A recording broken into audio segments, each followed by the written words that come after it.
Assalamualaikum warahmatullahi wabarakatuh. Perkenalkan, nama saya adalah Muhammad Arif Darmawan. Saya adalah CPNS BRIN Angkatan 2024 dan peserta latsar CPNS Angkatan 2 Kelas 2C.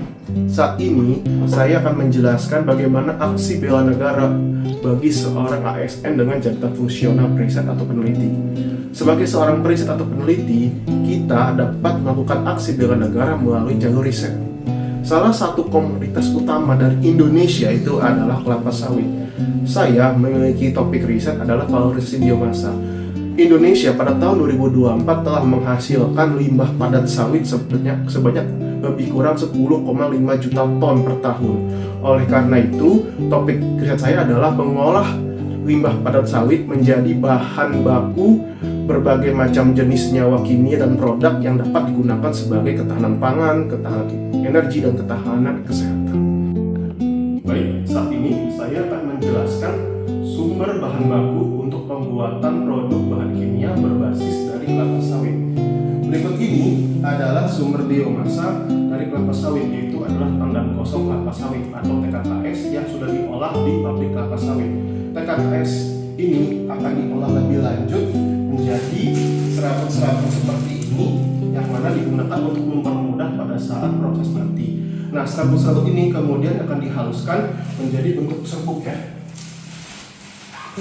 Seperti ini. Ini adalah bentuk serbuk dari TKKS yang nantinya berukuran 60 meter ke atas yang akan digunakan sebagai umpan untuk proses reaksi. Selain sumber dari biomasa, ada juga itu ada katalis sendiri yang digunakan untuk proses valorisasi biomasa dari TKKS itu adalah zeolit. Zeolit sendiri pun bisa dibuat dari bahan alam sendiri, yaitu adalah zeolit alam Indonesia. Untuk zeolit alam Indonesia digunakan itu berasal dari Tasik. Nah, zeolit ini nanti akan diaktifasi menjadi berbagai tipe zeolit. Untuk proses lebih lanjut akan dijelaskan di lab. Ayo kita mulai. Ya, saat ini kita berada di laboratorium sumber energi dan industri kimia. Alat berikut ini itu adalah cat furnace yang digunakan untuk proses perubahan katalitik yang menggunakan proses pirolisis. Bahan yang digunakan itu adalah TKKS yang sudah dihaluskan hingga menjadi satu dengan ukuran 70 sampai 100 mes. Lalu ada katalis yang tadinya zeolit alam itu diaktifasi hingga menjadi katalis aktif. Untuk riset ini digunakan adalah tipe katalis zeolit HZN5.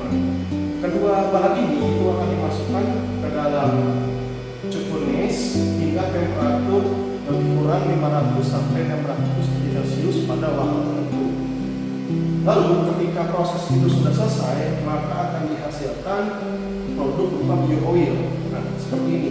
Bio-oil ini nanti bisa dimurnikan atau dipisahkan hingga menjadi berbagai macam produk, baik itu produk kimia tadi yang dapat digunakan untuk sebagai senyawa pada bidang energi, pangan, maupun kesehatan. Oleh karena itu, produk hasil riset dari valorisasi biomasa kelapa sawit itu dapat digunakan sebagai bentuk aksi bela negara untuk memenuhi kebutuhan ketahanan pangan, ketahanan energi, maupun ketahanan kesehatan. Terima kasih.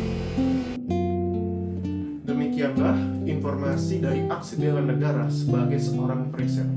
Diharapkan dengan adanya aksi bela negara sebagai seorang periset, kita dapat meningkatkan produktivitas, terutama produk dari limbah padat kelapa sawit, sehingga menghasilkan berbagai macam produk kimia yang dapat mendukung tercapainya ketahanan pangan, ketahanan energi, maupun ketahanan kesehatan. Demikian dari saya. Wassalamualaikum warahmatullahi wabarakatuh. Merdeka!